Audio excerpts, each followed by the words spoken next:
Hey guys, today I made a whole steamer of Chinese cabbage sauced pork buns.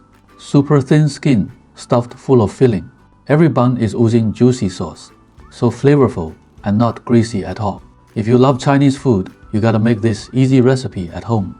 Start with 500 g flour. Add 3 to 5 grams of traditional yeast. Mix it well. Pour in 310 milliliters. Water. Stir into flocculent pieces. Toss in tangy lard, it makes the bun skin super white, soft and fluffy. Knead into a soft dough.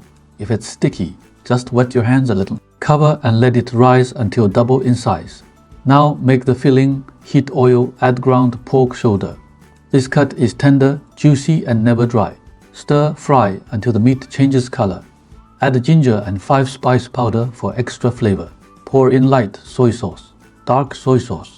1 spoon of sweet bean paste and 1 spoon of soybean paste.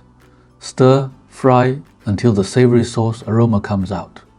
Set aside to cool, chill in the fridge for better wrapping. While the dough rises, blanch the bok choy in boiling water. Take it out once dark green, soak in cold water. Squeeze out all water. Chop finely, add green onions to the cooled pork. Squeeze the cabbage again. Mix everything together. Our perfect bun filling is done. Look at this risen dough, full of honeycomb texture.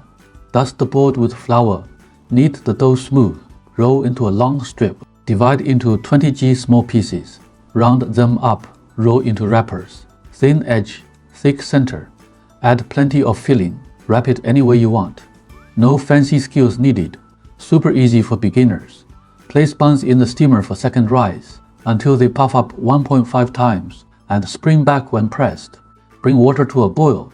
Steam for 10 minutes. Wow, just look at these buns. Soft, fluffy, ultra thin skin. Every one juicy and full of sauce. The filling is savory, tender and fresh. Totally not greasy. This Chinese pastry recipe is simple, beginner friendly and absolutely delicious. Save it, try it at home. Like, share and subscribe. Hit the bell for more authentic Chinese street food recipes.